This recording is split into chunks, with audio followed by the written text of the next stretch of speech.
We were just saying the local board representatives, you know, though if Lisa said she's happy, Brenda may want to delegate to someone and Vanessa may want to delegate to someone. So as long as there's an understanding. Or their appointees.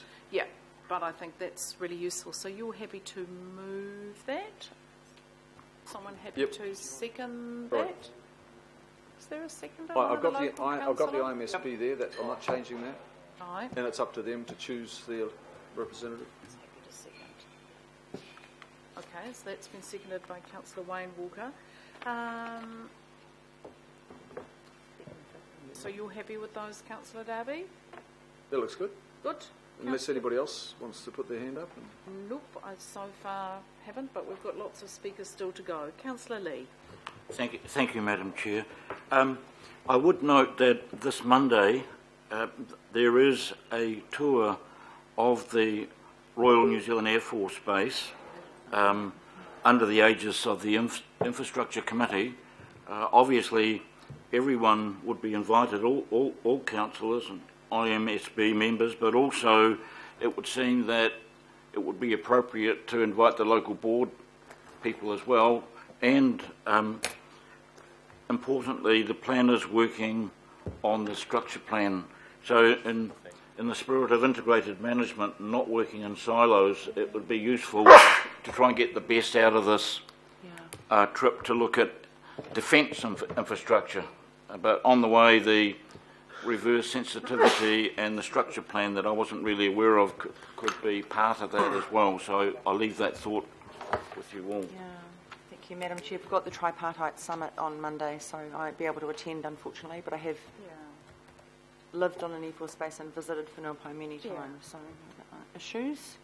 And the good thing is, with the people on the working party who were part of old Waitakere, it is incredibly well known, well understood and well traversed. It can outline the Hana and Mana sites and everything else that goes with the Air Force Base. Councillor Walker. Sure. You're happy with the reference group. Just got a question around timing, and I note that there's a bundle of work that's underway. I'd suggest that there's some urgency around the meeting of that reference group. Obviously, we've only got so many months left in this term of council, and I think it's important for us to be giving a lead to the people that are engaged in this work. Just around the transport, for example, some of the things that I'd be looking for is provision for park and ride, and integrated development so that people can walk and cycle to the park and ride and other locations off-road. And that is something that has not happened to date in enough developments.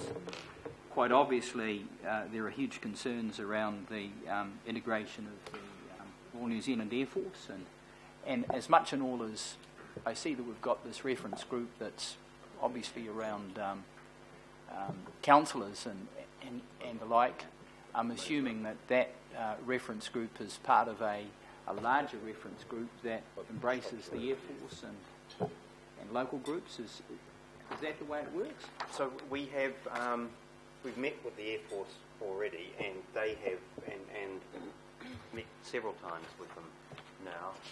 And as I say, we've been using the existing community consultation processes so far, but I think the meeting with the ratepayers group may well set up some sort of feedback response group. Yes.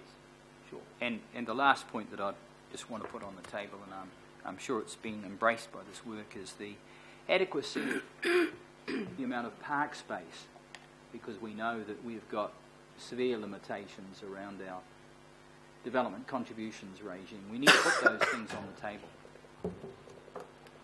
Yep, thank you. Okay, thank you, Councillor. Councillor Wood. Well, thank you. I have actually, I know this area reasonably well, but I actually was out there a few weeks ago, and obviously the present SHA is looking very good, and I think it's timely that we do this work, and I just want to congratulate the staff for getting on and getting it done, and doing it and expediting it in such a way that it's going to be finished by September. So congratulations, wish you all the best, thank you. Okay, thank you, Councillor Wood. Agreed. I've got Member Ngamane and then quick word from Councillor Webster. Kia ora. We're comfortable with the resolutions and we will look to appoint somebody to that reference group. I just think perhaps for future reference, there was a little bit of a flyaway comment about whatever Ngāti Whātua Kaipara's name is now.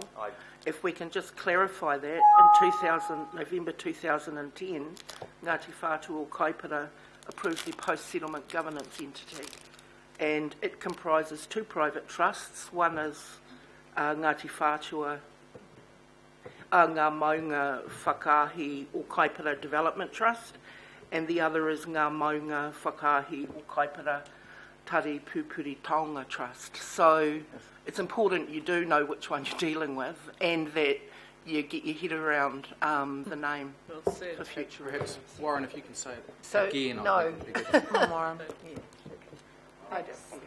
Thank you, Member Ngamane. Get time around that one. Yes, I think we've just started seeing the new names coming through, and it's useful to just get clear when it's still Ngāti Whātua o Kaipara and which are the two trusts we're dealing with. Councillor Webster. Yeah, well, can I just, I know Warren wouldn't have done that with any disrespect, but, you know, Warren and myself, and as have others, we've worked with Ngāti Whātua o Kaipara, and that's how we know them for many, many years. And I find it very difficult sometimes to announce that it's Ngā Manga Whakahi, because I'm so used to the other way. Can I just thank Warren for his work, but also thank himself and Lisa and Linda, because we went to the TFUG meetings in Whenuapai. They were well attended by locals, and we got a lot of really good positive feedback. And you know, I don't know who else has been to going to some of those TFUG meetings, Madam Chair, but they've been well attended by the public. Huge amount of time put in by staff on Saturday mornings and Saturday afternoons. So thank you, Warren, for the one that you went to, the two that you went to at Whenuapai. Thank you, Councillor Webster. Councillor Cooper. Just in terms of the SHA that's already been, well, it's basically going to be, it's all happening. I mean, it's really changed, it will really change the dynamics of Brigham's Creek, and we know that there's a whole lot of work being done on that because it won't sustain that new traffic, or indeed if we fill up the rest of that area. And I guess that's the thing is now, because the master plan's coming after that, we will be somewhat constrained because we've already got a development. So, but one of the things I'm really keen to not do is just replicate Stonefields or Hobsonville Point, that it is something different, you know, that does actually reflect that coastal and historical rural nature, because that's really important. And speaking to some of the people, because there's a lot of ex-Air Force people that have retired there, and a lot of my husband's and my dad's colleagues from the Air Force over the years, and a lot of them are saying now, look, we're moving away because, you know, it's time for us to leave because it's changing. So you'll get that natural attrition, but there'll also be a lot of people that really want to embrace that. But as long as the transport matches the development, and then we're not lagging. So I'm really pleased that we've got some money in to at least acquire a little bit of land for the Northwestern Busway. But that's where you've said here and that your stakeholders are the TFUG, but it really needs to be NZTA as well in that list of stakeholders, and I'm sure it's there, it's just not written. So NZTA are part of the I know they are, but yeah, I know, but it just, that acronym just doesn't speak anything to the public. Right. Thank you. Okay. We talked about that. One of Jim's favourite Like the issues full at the strategy. moment is get rid of stuff that kind of alienates our community and uses acronyms that no one has the foggiest idea about. So, no, I think this man's on a mission to do that. Okay, let's put the recommendations. Everyone's comfortable. Madam Chair, Councillor Quinn. just before we conclude this, I think it may have been touched on briefly as well, and that is the employment opportunities in the area. I think Councillor Cooper talked about that. But I wonder if it's worth adding that to the, not to the recommendations, Warren, but to the work that is currently underway. I wonder if it would be worthwhile because I think it's really important to ensure that that there is employment opportunities within these areas.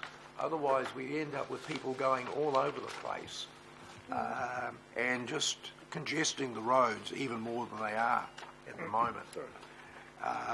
And so I wonder if there would be some opportunities there to engage with perhaps Chamber of Commerce, employers, manufacturers associations, and so forth, in order to determine what opportunities there are for employment in this area. Councillor Quicks, I think that's somewhat, you raise an interesting point, but just to explain where things are at, we've got our Councillor Cooper in the previous Waitakere Council chaired the NORSGA group, which looked at exactly that. We had business involved, we had commercial people involved, and that was the entire focus, was endeavouring to turn around the flow on the motorway. That's where Westgate came from. So, if we just get behind and support Westgate and the developments in the North-West corridor, this is, we are way down the track with looking at employment, commercial opportunities in there. We're aiming for 10,000 jobs in that area to deal with exactly this issue. So, with the greatest of respect, this work is well underway. And the oversight group, the North-West steering group, is doing exactly this between the Rodney, the Henderson Massey, and we're bringing in the Upper Harbour elected members to make sure that this is still top of mind. But there's a huge amount of work being done in exactly that. That's why we wanted so for different industries in Hobsonville, for all the criticisms of Hobsonville, that's exactly why we tried to retain that business and investment area in Hobsonville and not see the whole thing just leak into housing. And I'm sure every single elected member is absolutely behind Westgate every step of the way to get those jobs going and to invest what's needed to do that. Yeah, and international. We could have an international airport, Councillor Wood. No, let's not start that again. That could be in your campaign manifesto. So, Councillor Quicks, the work is... I keep to my own area. The work is well underway. Now. So, let's put that. All those in favour, please say aye. Aye. Against, carried. Thank you very much, Warren. Thank you, and thank you to the team who are working on this. There is a lot of criticism out there about council not doing things fast enough. Turning around a structure plan in 8 months is pretty impressive. I'll move item the exclusion of the public.